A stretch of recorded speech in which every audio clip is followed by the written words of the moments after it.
허환구의 라디오 오늘. 여러분 안녕하십니까, 허환구입니다. 지난 8일 선거 유세 도중 총격으로 사망한 아베 신조 전 일본 총리의 장례식이 오늘 가족장으로 열렸습니다.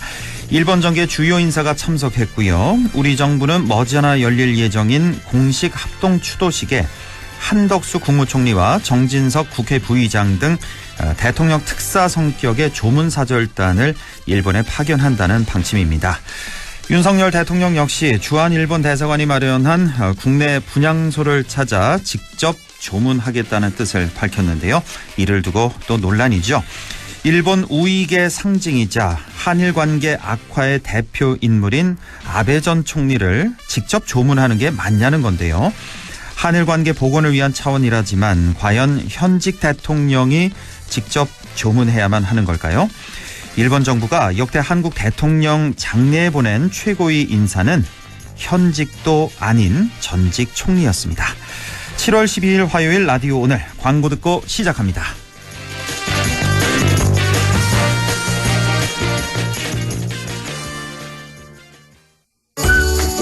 관절 건강 잘 챙기고 계십니까? 수년간 연구 끝에 개발한 호가는 프리미엄 골드.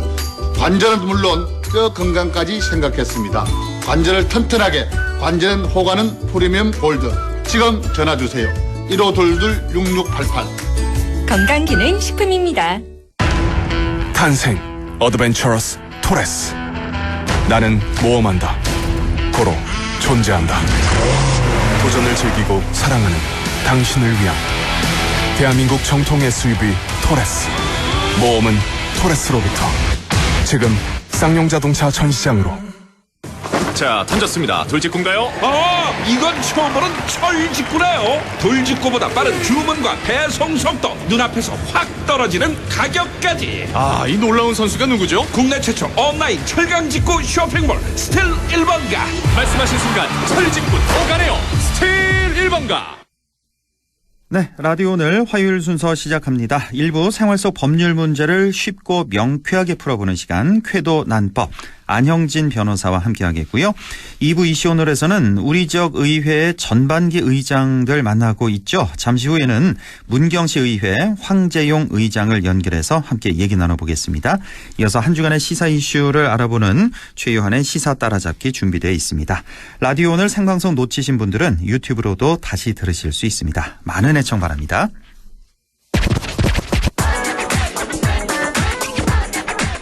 네, 안영진의 쾌도 난법, 생활 속 어렵고 복잡한 문제 쉽고 재밌게 풀어보겠습니다. 오늘도 안영진 변호사와 함께하죠.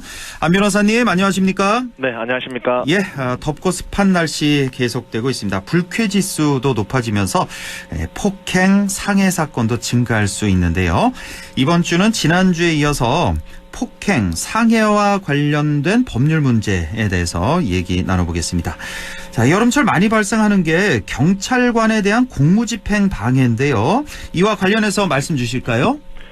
네, 이 공무집행 방해란 죄는 직무를 집행하는 공무원에 대해서 폭행 또는 협박하면 성립하는 죄인데요. 네. 이게 형량도 좀 세서 법적으로는 5년 이하의 징역 또는 1천만 원 이하의 벌금에 처해지는데요. 네.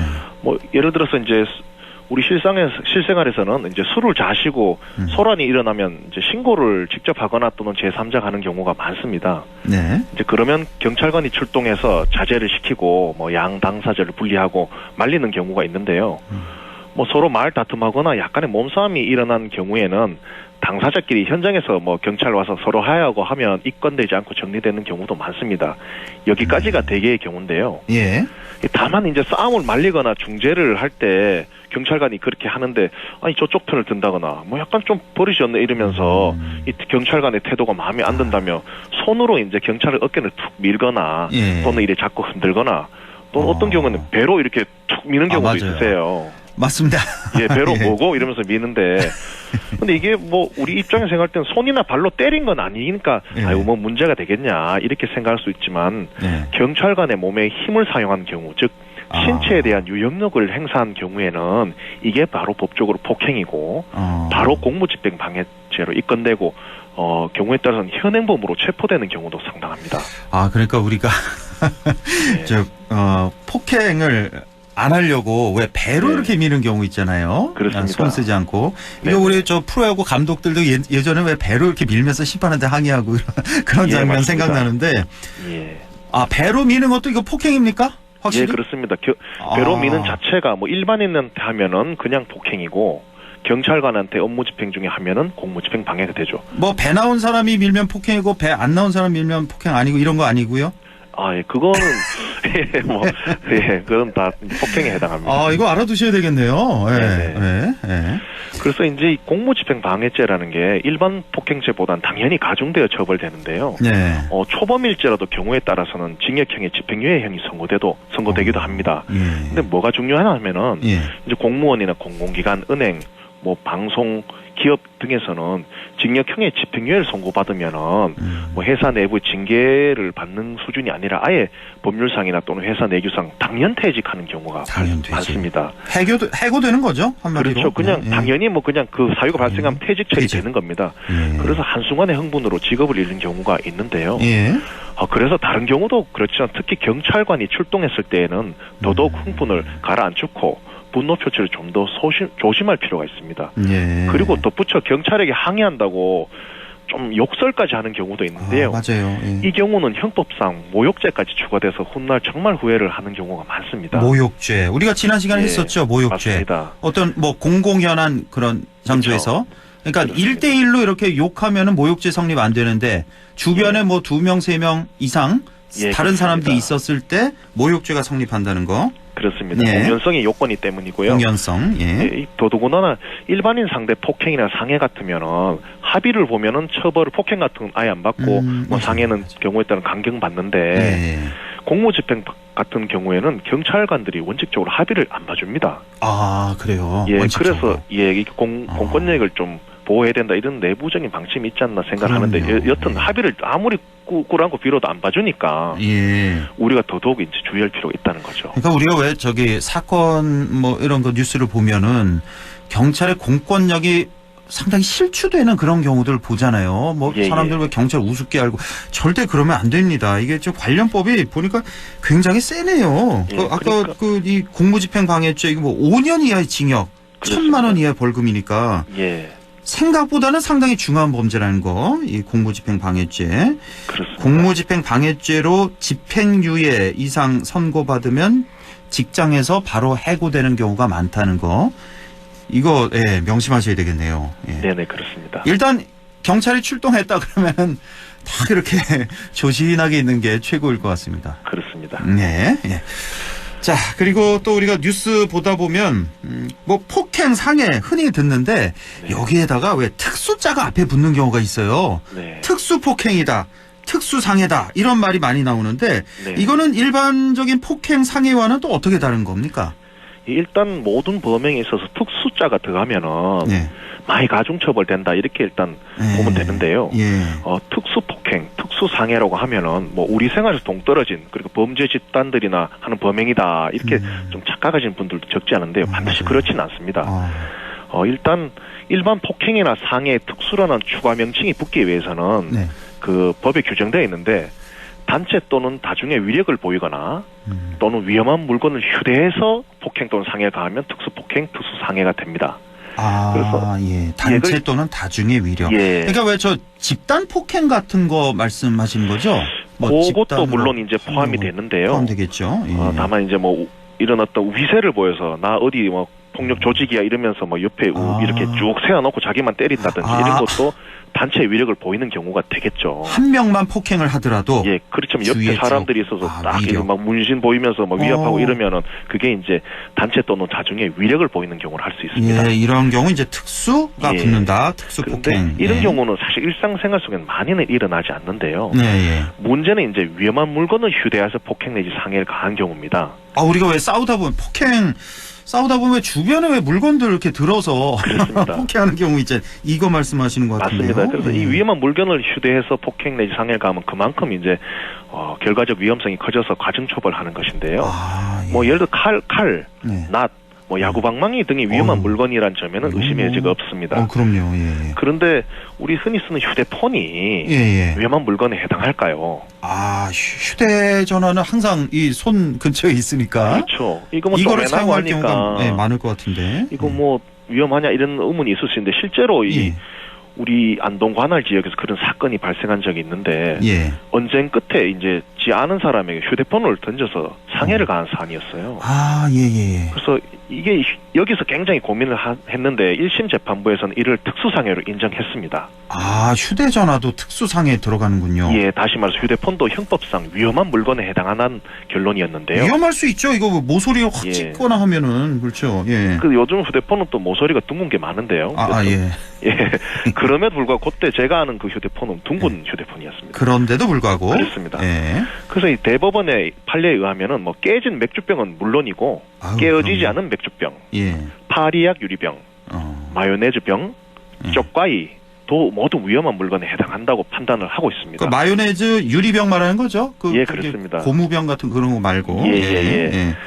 그래서 아무리 화가 나셔도 이 주변에 있는 물건을 자꾸 휘두르시면 혹시 그게 조그마한 물건 싶어도 특수자가 붙는 범죄가 될 수 있으니까 그럼요. 이걸 유의하셔야 되고요. 다칠 수 있는 물건. 그러니까 뭐 주위에 유리컵은 당연히 안 되는 거고 종이컵은 여기 해당 안 되겠네요. 종이컵 그렇습니다. 정도는 그렇죠. 그래서 웬만하면 위험하잖아요. 사실 계산기도 플라스틱 계산기는 맞으면 멍들고 한데. 그럼요. 특히 특히 문제된 언론에서 지하철에서 한 여성이 연세든 분을 막 휴대폰을 계속 때려서 문제된 경우 있었는데요.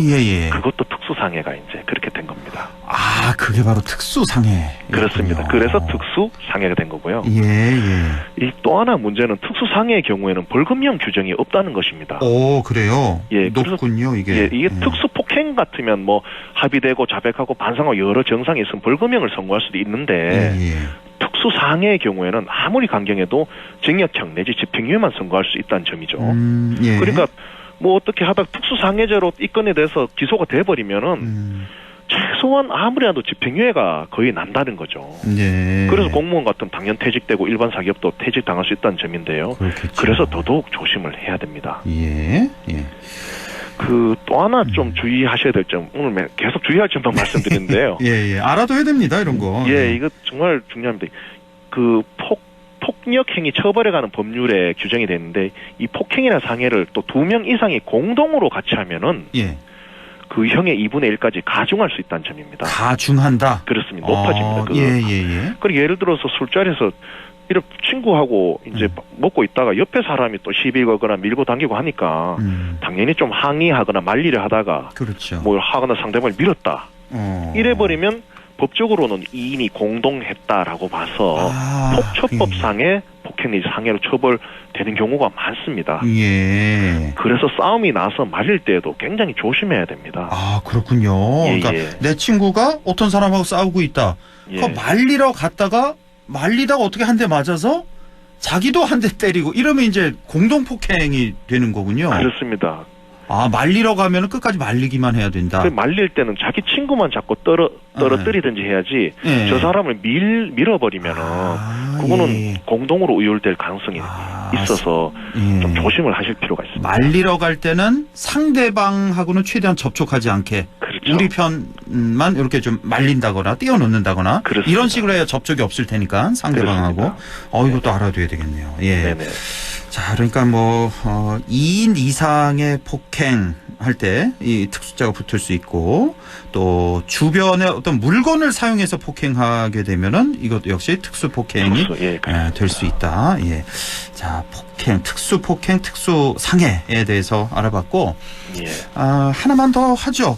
요즘에 왜 층간소음 여름철에 특히나 더 이 층간소음에 의한 사건 사고가 많이 발생한다고 알고 있는데 최근에 좀 주목받는 판례가 나왔다고 하던데 이거 좀 소개해 주시죠. 이제 요 사안이 뭐냐면 평소에 층간소음으로 갈등을 빚어왔던 이웃이 있었는데 이제 그 위층에서 직장 동료를 초대해서 더 시끄럽게 좀 했던가 봅니다. 그래서 아랫집 사람이 아파트 인터폰을 통해서 이제 윗집 사람에게 막 자녀 교육과 인성을 비하하는 욕설을 막 했죠. 아, 인터폰으로? 그러니까 인터폰이니까 그 집에 그 윗집에 있던 사람이 다 들어버린 거죠. 놀러 왔던 사람들이 직장 수화기형이 동료들이 아니라 그냥 이렇게 스피커형이라서요. 예. 그래서 이제 이 모욕이라는 것은 공연히 사람을 모욕하는 경우 성립하는데 이 경우에 직장 동료 몇 명만 있었는데 이게 공연성이 있냐 없냐 이게 좀 문제가 되었습니다.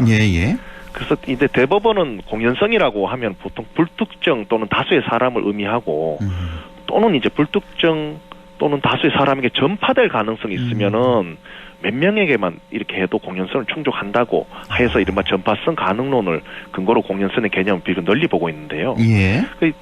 직장 동료라고 해도 경우에 따라 다른 거죠. 예를 들어서 정말 가까운 직장 동료라서 몇 명이 곡을 들었을지라도 타인에게 전파할 가능성이 없으면 공연성이 없고 완전히 내 편인 사람은 그렇죠. 소문낼 일이 없으니까 그렇습니다. 좀 덜 친해서 비밀을 지키지 않을 것 같으면 전파 가능성이 있다고 해서 공연성이 있다라고 봐버리는데요. 그래요. 그 대법원도 이 사건에서 거기 있던 직장 동료들과 얼마나 친분이 있는지 뭐 교회를 뭐 한 달에 몇 번 가는지 이런 것이 다 굳이 판단해서 살펴보니까 이 사건 경우에는 친분이 좀 있다고 하더라도 비밀 보장이 상당히 높은 정도로는 기대되는 관계를 보기 어렵다라고 해서 전파 가능성 인정하고 모욕죄를 유죄를 보아서 이제 1심 무죄로 2심에 무죄로 봤는데 그걸 돌려보냈죠. 파기하고.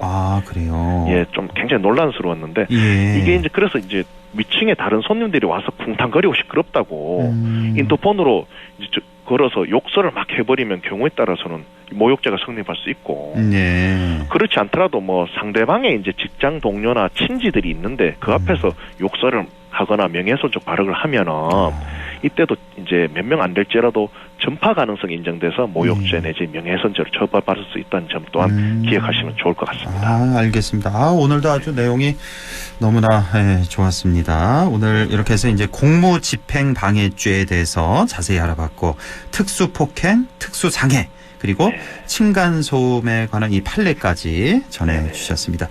자, 안영진 변호사님 오늘 여기까지만 할까요? 네네. 오늘도 말씀 잘 들었습니다. 고맙습니다. 네, 감사합니다. 네, 지금까지 안영진의 쾌도난법 안영진 변호사와 함께했습니다. 라디오 오늘 잠시 후 2부에서 뵙겠습니다.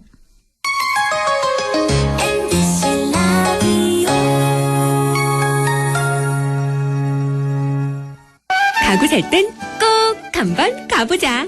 안동 명품 가구 백화점. 흑표 흑침대, 양성국 갤러리, 금성침대, 한국 가죽 소파, 장수돌 침대.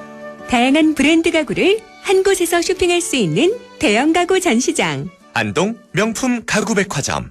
며느라 밥 했어? 설거지 했어? 쓰레기 버렸어? 청소했어? 빨래했어? 개밥 줬어? 아들 낳았어? 딸 낳았어? 아무것도 안 하고 싶다. 이미 아무것도 안 하고 있지만 더 격렬하게 아무것도 안 하고 싶다. 지금은 그냥 라디오만 듣고 싶다. MBC 라디오. MBC 라디오. 라디오 청취자 10명 중 4명이 듣는 방송 국가대표 라디오 MBC 라디오. 어느새 쌓여버린 불필요한 메일을 지우고 계시군요. 탄소를 사그림 줄이셨어요. 화면 밝기를 낮춰서 눈 건강을 챙기신다고요? 에너지를 20%나 절약하셨네요. 오, 영화 볼 때는 항상 휴대폰을 꺼두신다고요? 중고거래도 자주 하시는군요. 그렇다면 여러분은 이미 탄소 중립을 실천하고 있습니다. 탄소 중립을 실천하는 가장 확실한 방법, 바로 여러분의 좋은 습관입니다. 공익광고협의회. 마음을 열어줘. 다가가 나 속삭이도록.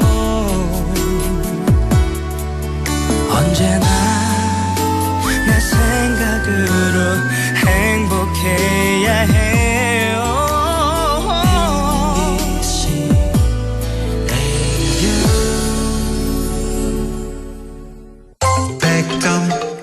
MBC 라디오.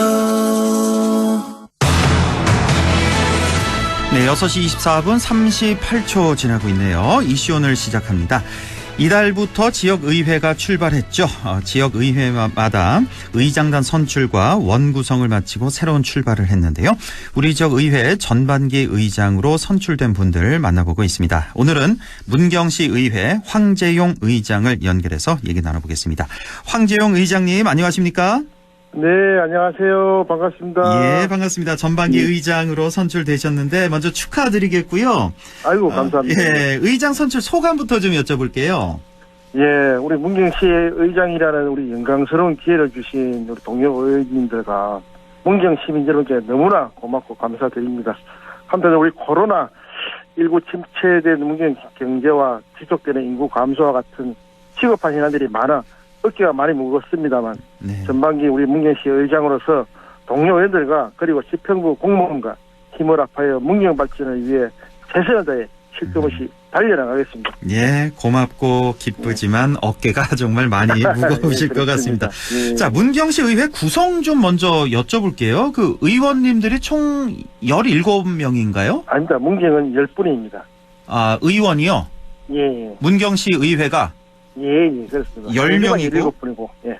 예, 10명이고 여기에 이제 의장, 부의장 선출이 됐고요. 예. 그다음에 이제 3개 상임위가 있죠. 예. 문경도 역시 운영위, 총무위, 산업건설위 이렇게 돼 있고 여기 10명의 의원 중에 국민의힘 소속이 몇 분입니까? 국민의힘이 9분입니다. 9분이고 무소속이 1명 있고요. 네, 그렇습니다. 예. 근데 여기 좀 특이할 만한 게 총무위원회 이정걸 의원이 위원장을 맡았네요. 무소속에. 예, 그렇습니다. 한 자리를 양보를 해주셨군요. 무소속적으로. 예, 뭐 그동안 계속 또 우리 방에 같이 하였던 분인데 이번에 공천을 받지 못해서 무소속에서 들어오신 분입니다. 국힘 소속이셨고요. 예. 알겠습니다. 이렇게 문경시 의회는 총 10명의 의원으로 구성돼 있다는 거 말씀드렸고 자, 이제 제9대 전반기 의회 이제 앞으로 어떻게 운영해 나갈 것인가 시민들이 많이 궁금해하실 것 같습니다. 운영 방침 좀 말씀해 주시죠. 예, 의회를 이제 어떻게 운영해야 되는지 우리 시민들이 사랑하고 신뢰하는 의회를 만들 수 있을까에 대한 많은 고민을 한 끝에 5가지 의정 운영 목표를 한번 정해봤습니다. 네. 첫 번째로 시민의 목소리에 귀를 기울여 시민과 함께하는 참여와 소통의 의회를 만들어 나가겠습니다. 네. 우리 의회는 시민이 주인입니다. 항상 낮은 자세로 시민의 고충과 아픔을 살피고 함께 나누는 열린 의회를 만들어갈 계획입니다. 예. 두 번째로는 우리 책임 있는 견제와 감시로 일하는 의회를 만들어 나가겠다. 의회와 지평부는 견제와 균형, 협력과 지원이라는 동반자 관계입니다. 견제와 감시 기능을 수행함에 있어 결과에 대한 추궁보다는 가정에서부터 적극적으로 참여하고 또 무엇이 진정한 시민의 행복을 위한 것인지 문경시 발전을 위한 것인지 올바르게 판단하는 의정활동을 펼쳐 나가도록 하겠습니다. 네. 그리고 세 번째로는 변화와 혁신을 통한 우리 희망과 비전을 제시하는 정책의회를 만들어 가겠습니다. 시정 현안에 대한 실효성 있는 정책 대안을 제시하고 불합리한 관행은 합리적으로 개선하여 시민생활 안정과 민생 해결을 위한 자치입법 활동을 강화해 나가도록 하겠습니다. 네. 그리고 네 번째로 경제의회를 만들어 나가겠습니다. 미래형 우리 먹거리를 발굴하고요. 지역의 특성에 맞는 균형 발전을 도모하여 일자리가 늘어나고 또 인구 감소 문제, 노인 문제 등을 해결하여 문경의 미래를 설계해 나가도록 하겠습니다. 네. 마지막 5번째는 의회 운영은 민주적으로 공정하고 투명하게 운영하도록 하겠습니다. 우리 시민들의 알 권리를 충족시키고 의정 활동에 투명성을 확보하여 신뢰받는 열린 의회를 만들어 나가도록 하겠습니다. 예, 이렇게 해서 5가지 의정 운영 목표를 말씀해 주셨네요. 참여와 소통의 의회, 일하는 의회, 정책의회, 경제의회, 공정하고 그렇습니다. 투명한 의회를 만들겠다. 그렇습니다. 목청 그렇게 만들어 주시고요. 시의회는 역시 그 행정부를 견제하고 감시해야 할 의무 가장 중요할 것 같은데 앞으로 시 행정부와의 관계 어떻게 이뤄나갈 생각이신지요? 맞습니다. 우리 방금 의정 운영 방침에 말씀드렸듯이 의회와 행정부는 견제와 균형 그리고 협력과 지원의 동반자 관계입니다. 우리 의회의 가장 기본적인 역할이 견제와 감시의 역할입니다. 이 역할이 견제와 감시 그 자체로 그치는 것이 아니라 어떤 방향이 우리 문경시 발전에 더 이로울지 무엇이 정말 시민을 더 행복하게 만들 수 있을지에 대해 고민하고 더 나아가 집행부와 함께 문경의 건설적인 발전을 도모하는 상생과 화합의 관계가 될 수 있도록 최선을 다할 계획입니다. 예. 지난 제8대 문경시 의회에서는요, 그 모듈 주택 사업이 있었잖아요. 이것과 관련해서 그 행정부와 갈등을 빚기도 했는데. 그렇죠. 이 사업이 어떻게 뭐 예산 삭감으로 진행이 더 이상은 뭐 어렵게 된 겁니까? 그렇죠. 예, 그렇습니다. 우리가 그 인구 감소 방지를 위한 대책으로 집행부가 제시한 우리 기농촌 우리 경량 7골조 모듈 주택 설치 사업 예산을 전에 삭감시킨 데 대해서는 우리 제8대 문경시 의원 모두도 다 매우 안타까움을 느끼고 있습니다. 집행부의 인구 감소를 막기 위한 인구 증가 시책에 대하여는 우리 문경시 의회에서도 공감하여 여러 가지 이제 대안을 제시했고 철저한 준비 단계를 거쳐 미래 중장기 종합발전 계획에 포함해서 시민과 우리 각계각층의 의견을 수렴한 뒤에 추진을 요청했는데 명쾌한 답이 없었어요. 그래서 부득이 삭감할 수밖에 없었습니다. 그래서 이제 새로 이제 민선 8기가 들어선 집행부에서 다양한 인구 증가 시책이 마련되면 상생과 협력으로 우리 문경시에서는 정책 추진에 적극 협조할 예정입니다. 예. 자, 그리고 지방자치법 전부 개정으로 해서 지방의회의 독립된 인사권이 이제 본격적으로 시행되는데요. 그렇습니다. 특히나 이제 의장님에게 많은 권한이 주어지는 것으로 알고 있습니다. 인사권 독립으로 인한 지방의회의 역할과 기능 강화 어떻게 이뤄나가시겠습니까? 예, 우리 개정 지방자치법이 시행될 의장이 독립적으로 우리 소속 직원들을 지휘하고 감독하고 임명, 교육, 훈련, 복무, 징계 관한 사항을 다 처리하게 됩니다. 예, 지방의회 독립성과 권한이 한층 강화되어 더욱 성숙한 지방의회로 발전하기 위해 정교한 조직 체계와 공정한 인사 시스템을 완성하도록 하겠습니다. 그리고 이와 관련해서 우리 지난해는 12월에 문경시의회 지방공무원 복무 조례 등 다수의 조례 규칙을 제정하였으며 또 균형 있는 우수 인력 배치를 위한 인사교류, 교육훈련, 후생복지, 복무 등 인사 운영과 관련된 업무가 효율적으로 추진될 수 있도록 집행기관과 업무 협약도 체결하였습니다. 또 이 공정하고 객관적인 인사를 또 위하여 지방자치단체장 소속 인사위원회 별도로 우리 의장 소속으로 민간인을 포함해 7명의 우리 자체 인사위원회를 설치하여 공무원 충원 계획에 사전 심의하고 임용 시험도 실시하고 모집 관리 기준 및 승진 전보 임용 기준 사전 의결 등을 담당하게 되어 있습니다.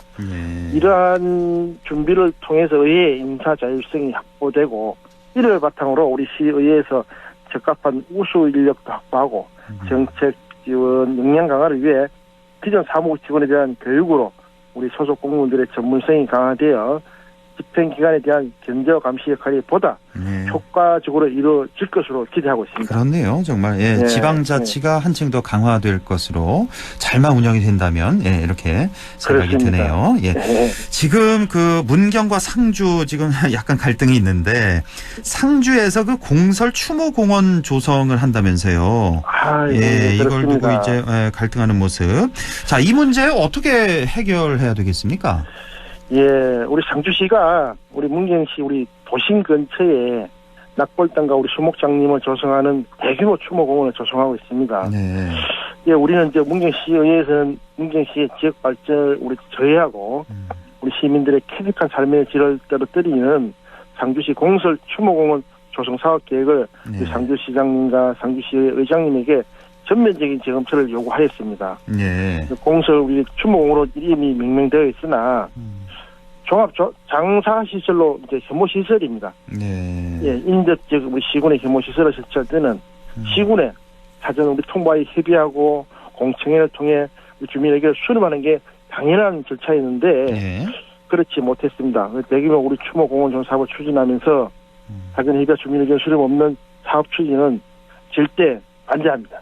예. 그리고 우리 상주시 추모 공원조성사업 계획에 대해 전면적인 재검토를 다시 한번 요구하며 우리 문경시 의회 의원 전원은 우리 문경 시민과 함께 소통하며 문경시 발전을 위해 노력하겠습니다.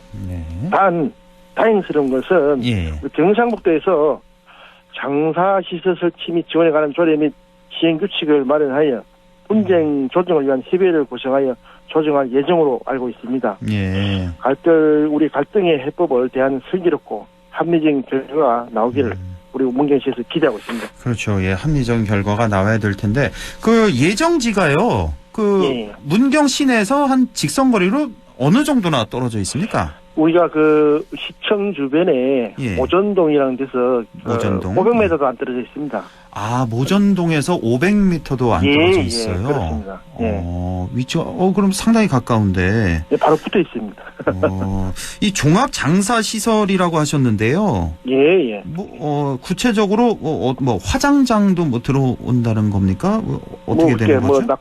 낙골당, 화장당 그렇게 다 들어오는 걸로 알고 있습니다. 낙골당, 화장 시설도 예. 다 들어오고. 예, 수목장도 들어오고. 수목장도 들어오고. 예. 말 그대로 정말로 종합 장사 시설이네요. 맞습니다. 근데 이거를 바로 문경 시내에 인접한 곳에 예정지를 뒀다 하는 거. 얘기를 좀 충분히 좀 더 많이 하셔야 되겠네요. 문경과 상주가. 저희들도 그 작년에 그래서 상주 시청을 방문해서 거기에 대한 우리가 그 항의도 하는 시위도 하고 했습니다. 예. 혹시 그 상주시에서 이게 어느 정도 진행이 되는 사업인지 혹시 아십니까? 그건 현재는 지금 보류 상태라는 것만 저희들이 보고 받았습니다. 그 뭐 부지를 매입했다든지 이런 단계는 아니고요, 아직. 예, 아직까지는 그런 단계까지는 아닌 것 같습니다. 충분히 좀 얘기를 해야 되겠습니다. 예. 그렇습니다. 자, 지금 문경시 가장 시급한 현안은 무엇이고 또 어떻게 해소해 나가야 된다고 보십니까? 문경시 우리 그 시급한 문제들이 많은데요. 네. 그 중에서도 우리 인구 감소에 따른 지역 소멸 위기를 들고 싶습니다. 지역 소멸, 예. 일단 우리 이 문제가 우리 문경만의 문제가 아니기도 하고, 그럼요. 오랫동안 또 이 문제에 대해 많은 인구 정책을 시도했지만은 정작 근본적으로 해결되지 못한 것 같습니다. 네. 인구 증가를 위해 많은 방법들이 있지만요. 무엇보다 중요한 거는 청년들이 이제 정착할 수 있도록 양질의 일자리를 만들어내는 것이 가장 좋은 방법이라고 생각합니다. 그렇죠. 예. 그래서 우리 지난 토요일에 핵심 공약 사업으로 대한체육회와 한국체육대학 유치, 또 흉실대학교 문경 캠퍼스 유치권에 대해서 이미자 우리 지역 국회의원과 당정 간담회를 개최했습니다. 예. 이 사업이 추진하는 것은 어려운 일인 것은 좀 알고 있습니다만은 성공적으로 이제 우리가 진행한다면 우리 문경은 우리 타 지역보다 빠르게 우리 지역 소멸의 위기에서 벗어날 것으로 이제 확신하고 있습니다. 우리 시의회에서도 이 공약 사업이 잘 추진될 수 있도록 최선을 다해 예산 편성 협조와 지원도 아끼지 않을 것이며 우리 인구 증가를 위해 더 좋은 방안을 마련할 수 있도록 지평부와 함께 노력해 나가겠습니다. 예, 역시 일자리 문제가 가장 중요할 텐데 그렇죠. 현재는 한국체육대학 유치, 숭실대학교 문경 캠퍼스 유치 여기에 이제 집중을 하고 계시는 거군요. 다시 이제 또 대한체육회도 선행을 조금 했습니다라고 지방 이전 그 기업의 그 기업체의 그 지방 공공기관이 대한체육회가 또 포함이 돼 있어서 주력을 그쪽도 같이 하고 있습니다. 꼭 좀 성공했으면 좋겠네요. 감사합니다. 꼭 성공하도록 해보겠습니다. 문경시 발전을 위해서 신영국 문경시장과 또 행정부에 전하고 싶은 말씀이 있다면요? 감사합니다. 우리 신영국 우리 문경시장과 우리 공무원 우리 여러분께 또 말씀드리겠습니다. 우리 새로운 우리 문경을 위한 시대가 열렸습니다.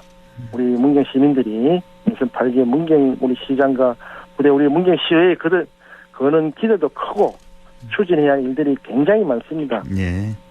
경기 침체와 지역 소멸 위기 등 또 해결하기 어려운 쉽지 않은 문제들이 우리 앞에 놓여 있습니다. 하지만 앞으로 추진해야 크고 작은 계획들은 우리 문경 시의회에 함께 머리를 맞대고 우리 지혜를 한 곳에 모은다면 무슨 일이든지 할 수 있다고 확신합니다. 긍정의 힘 예스 문경이라는 우리 또 신영구 시장의 우리님의 우리 또 변화를 주도를 같이 하고 있습니다. 해낼 수 있다는 우리 자신감이 우리 문경의 발전을 이끌어낼 수 있을 것입니다. 그리고 우리 문경시의회가 문경의 발전과 미래를 위해 신영구 시장님과 문경시 공무원과 함께 전진할 것을 약속드립니다. 예. 자, 마지막으로 우리 문경 시민들에게 전하고 싶은 당부나 덧붙이고 싶은 말씀이 있다면요? 아이고, 고맙습니다. 이 기회를 들어서 시민 여러분께 또 한 말씀 올리겠습니다. 예. 우리 존경하는 우리 7만 문경 시민 여러분, 우리 문경 시의회는 문경 시민 여러분이 있기에 존재합니다. 지난 선거에서 우리 소중한 선택을 해주신 데에 항상 고맙고 감사하다는 말씀을 먼저 드립니다. 우리 문경 시의회는 시민이 계시는 곳이라면 언제 어디든 달려가서 시민 여러분의 애로사항을 듣고 불편사항을 집행부에 요구하고 해결할 수 있도록 앞장서겠으며 현장에서 시민과 가까이 소통하며 문경 시민이 가장 행복하게 잘 살 수 있는 지역이 되도록 노력하겠습니다. 또한 시민 여러분께서 의회가 하는 일에 대해 잘못된 부분은 매의 눈으로 보시고 매섭게 질타를 보내시고 또한 잘한 부분에는 격려와 칭찬을 부탁드리겠습니다. 다소 부족한 점이 있겠지만 항상 겸손한 자세로 배우고 또 노력하겠습니다. 우리 제9대 문경시의회가 지역 발전과 시민 행복을 위해 헌신하는 의회가 될 수 있도록 아낌없는 관심과 협조를 부탁드립니다. 예. 감사합니다. 예, 알겠습니다. 오늘 이렇게 뭐 전화로나마 이렇게 인터뷰를 했는데 예. 말씀 너머로 상당히 좀 믿음직스럽고 듬직하고 열정이 좀 느껴집니다, 감사합니다. 의장님. 감사합니다. 예, 앞으로 문경시의회 잘 부탁드리겠습니다. 오늘 말씀 고맙습니다. 예, 고맙습니다. 감사합니다. 예, 지금까지 문경시의회 제9대 전반기 의장이죠. 황재용 의장을 만나봤습니다. 라디오 오늘에서는 청취자 여러분의 참여를 기다리고 있습니다. 우리 지역에서 발생한 사건 사고 소식이나 함께 토론하고 싶은 내용을 안동 MBC 홈페이지 라디오 오늘 게시판에 올려주시기 바랍니다. 전화와 문자 참여도 하실 수 있습니다. 전화는 851국에 7191번, 문자는 샵 0913번으로 보내주시면 됩니다. 문자는 단문 50원, 장문 100원의 정보 이용료가 있습니다. 여러분의 많은 참여 바랍니다.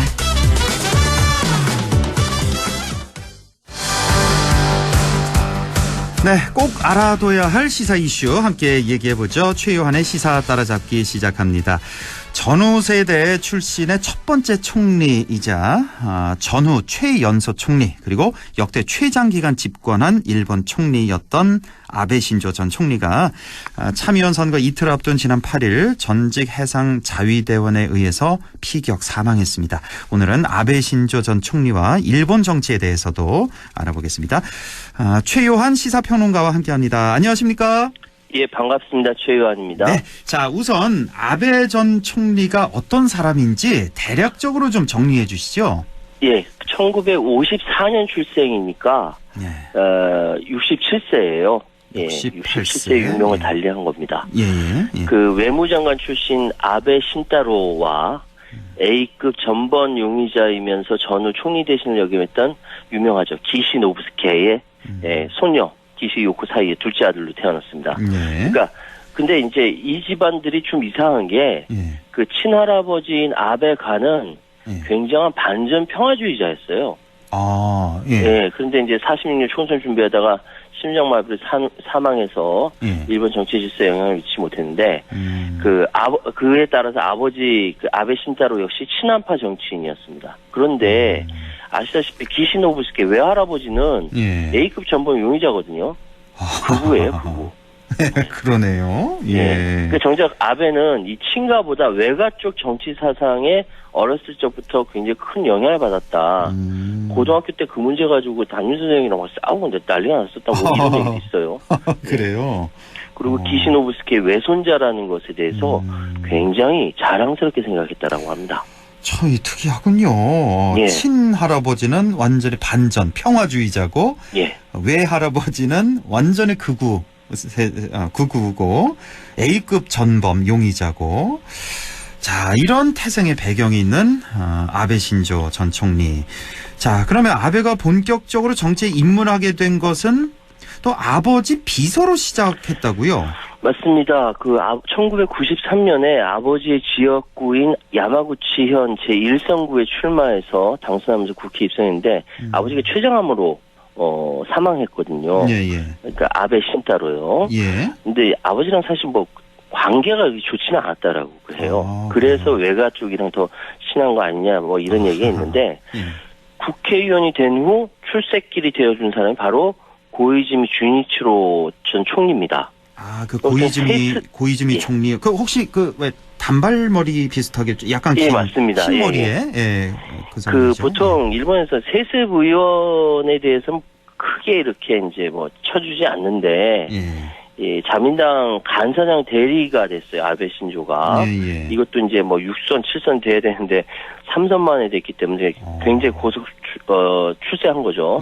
그러면서 고이즈미 주니치로의 그때 2005년도 우정부 개혁으로 촉발된 이 소위 고이즈미 자객으로 불린 미녀 후보도 공천하는데 이 아베 신조가 굉장히 큰 역할을 한 것이죠. 그러니까 고이즈미 주니치로 밀어준 겁니다. 결국 고이즈미의 후임으로 성공하게 되었습니다. 2006년 자민당 총재 선거에 출마해서 다른 경쟁자 다 물리치고 드디어 이제 90대 일본 총리에 올랐는데 그때 나이가 만 52세. 말씀하셨던데 전후 세대 첫 총리이자 최연소 총리라는 타이틀을 얻었죠. 이때가 바로 아베 1차 내각입니다. 이게 바로 2006년이었군요. 1차 아베 1차 내각 2006년 만 52세로 최연소 총리 자리에 오르게 되는데, 자 1차 내각의 아베는 극우적인 성격은 아니었다고 하던데 꽤 친한 파였다고요? 맞습니다. 그때 2006년대 중국 후진타오 국가주석도 만나고 특히 우리나라 노무현 대통령과 한일 정상회담도 가졌어요. 그때 국립현충원의 일본 총리 사장 최초로 참배하기도 하고 과거사 문제, 위안부 문제 적극적으로 협력해서 해결하겠다 이렇게까지 이야기했던 사람이거든요. 왜 그랬냐 그때 이때는 자민당이 리버럴이 많았어 상당히 보수색이 약한 정당이었다. 지금 같지 않았군요. 이때는 자민당이. 지금까지 같지 않았습니다. 그래서 원래 아베가 우익이었지만 어느 정도 뜻을 접을 수밖에 없었다라는 평가가 있었던 거죠. 근데 이제 아베가 이때 1차 내각 때 각종 내각의 스캔들이 많았어요. 장관 재정 운영 문제 불러 사임하고 각종 비리 때문에 자살하는 사태도 벌어지고 또 이제 아베는 이때 또 건강이 굉장히 안 좋았다라고 하거든요. 이때부터 좀 안 좋았나요? 장에 문제가 있었다라고 하는데 그래서 그래서 1년 만에 퇴임하게 됐는데 이때 영국 BBC가 수상관저에서 체크아웃해서 병원에서 체크인했다. 굉장히 비아냥을 일기도 했습니다. 바로 병원으로 갔다 이거군요. 네, 맞습니다. 그러니까 1차 내각 때, 그러니까 2006년에는 1년밖에 재임을 못했군요. 예, 맞습니다. 이때도 역시 건강 문제였고 2차 내각에서 물러날 때 그때도 왜 건강 문제로 물러나지 않았나요? 예, 건강 문제로 물러나게 됐죠. 그래서 이제 바로 이제 수상관저에서 체크아웃해서 병원으로 체크인했다. 이런 얘기가 있었다. 자, 1차 내각 1년 만에 물러난 2006년에 취임을 했는데 2012년이었죠. 다시 재집권하게 되는데 사실 이게 꽤 이례적인 상황이라고요. 그렇습니다. 사실 이렇게 두 번에 걸쳐, 그러니까 다시 재집권하는 거 참 이례적이죠. 근데 이때 선거 과정에서 무제한 양적 완화를 하겠다 이 공약을 내놨어요. 아베노믹스. 그때 시작된 거죠. 그때 선거 승리 무려 10조엔 우리 돈으로 95조 원에 달하는 양적 완화 돈 찍어낸 겁니다.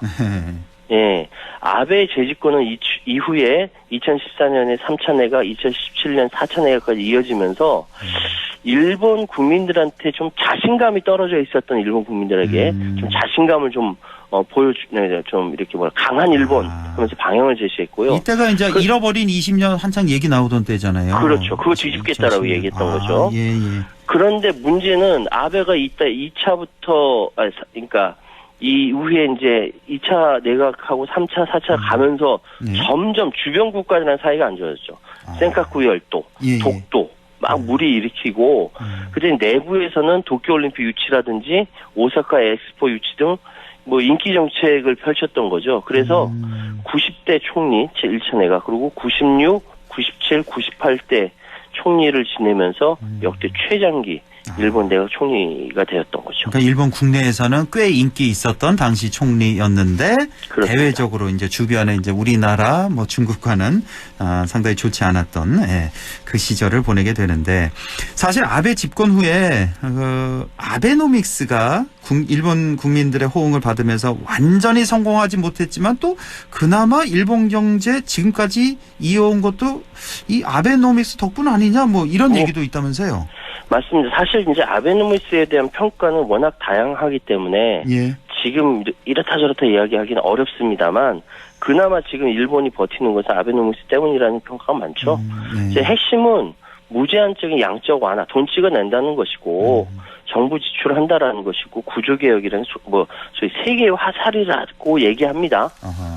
그러니까 30년 동안 일본 경제를 괴롭힌 디스플레이션을 무슨 수를 써도 잡겠다라고 하면서 돈 찍어서 주식과 국채 산다는 건데 사실 이 전 정권들이 그렇게 되면 엔저가 되니까 수출 증대되고 경기 부양 몰라서 안 했던 거 아니거든요. 근데 인위적으로 이렇게 환율 조작 가져오게 되면은 이거 문제 커지거든요. 그런데 아베는 과감하게 들어간 겁니다. 그래서 사실 그 일본 경제 그때 효과를 이제 좀 반짝 하면서 오랜만에 이제 기업들 돈 벌고 일본 주식시장도 주가가 상승했는데 이게 이제 완전히 이 목표를 성공하지 못했습니다. 2014년 소비세 인상 이후 GDP 다시 위축되고 일본은행 인플레이션 2% 목표 달성하는데 실패했는데 문제는 지금 아베노믹스 휴유증에 시달리고 있다는 거죠. 너무 금융 완화나 재정 확장 정책에 의존한 탓에 일본의 경제의 기초 체력, 펀더멘탈을 약화시켰다라는 얘기가 굉장히 많고요. 실제로 그렇고. 그리고 지금 코로나 때문에 안 그래도 힘든 상황인데 지금 그 아베노믹스의 부작용이 본격화되고 있어요. 지금 코로나 상황이 힘든데 여전히 이제 혁신으로 기업 혁신이라든지 이렇게 혁신을 가는데 그렇게 가기가 어려웠던 것이죠. 지금 그 디지털화가 한국보다 덜 돼 있기 때문에 지금 얼마 안 있어서 한국 평균 GDP보다 지금 조금 더 앞서 있는데 따라잡힐 것이다. 이런 얘기까지 있는 것이 아무래도 이제 그 아베노믹스 부작용 때문이 아니냐. 그런데 이제 그 막후에서 막강한 영향을 미치던 아베가 사망했기 때문에 과연 아베노믹스 유지되겠느냐, 와야 될 거 아니냐라는 얘기가 많습니다. 자, 이번에는 이제 앞으로가 중요하니까요. 향후의 일본 정치 어떻게 될 것인가. 지금 가장 관심 쏠리는 게 바로 일본의 평화 헌법 개정 문제가 아니겠습니까? 일본에도 군대를 두겠다, 인정하겠다, 자위대를. 또 전쟁도 할 수 있게 하겠다, 이렇게 요약이 될 것 같은데요. 어떻게 예상이 됩니까? 이게 평화 헌법이 그 핵심이지 않습니까? 이게 아베 정권의 필생의 업이라고 이야기하고 있거든요. 이게 이제 2022년 올해가 개헌의 최적기로 봤어요. 북한 자주 도발하죠. 중국 군사적 팽창하죠. 러시아는 우크라이나 침공하죠. 어느 때보다 일본 국민들 안보에 대한 의식이 첨예해졌다라고 그래서 이거를 올해가 적기다라고 추진하려고 하는데 이 핵심이 되는 아베가 사망으로 인해서 지금 이게 사라져버린 거죠. 그러니까요. 지금 상황은 국민들은 반대하고 있는 여론에 그 국회 헌법 개정 세력 가능한 세력이 만들어져도 못하고 있는 상황인데 그 핵심이 사라졌기 때문에 쉽지 않을 겁니다. 그러니까 앞으로 이제 기시다 총리 어떻게 나올 것인가 이게 궁금한데 한 30초 정도로만 좀 정리를 해 주실까요? 간단하게 말씀드려서 지금까지 기시다는 아베 눈치 보느라고 아무것도 못했어요.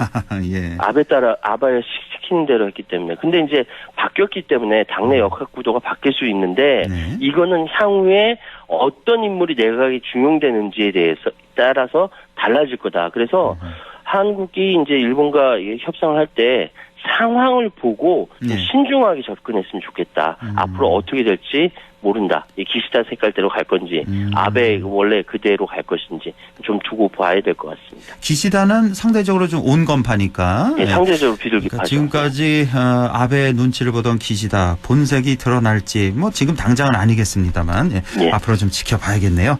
좀 한영하게 풀렸으면 좋겠습니다. 좋은 방향으로. 자, 지금까지 최요한 시사평론가였습니다. 고맙습니다. 감사합니다.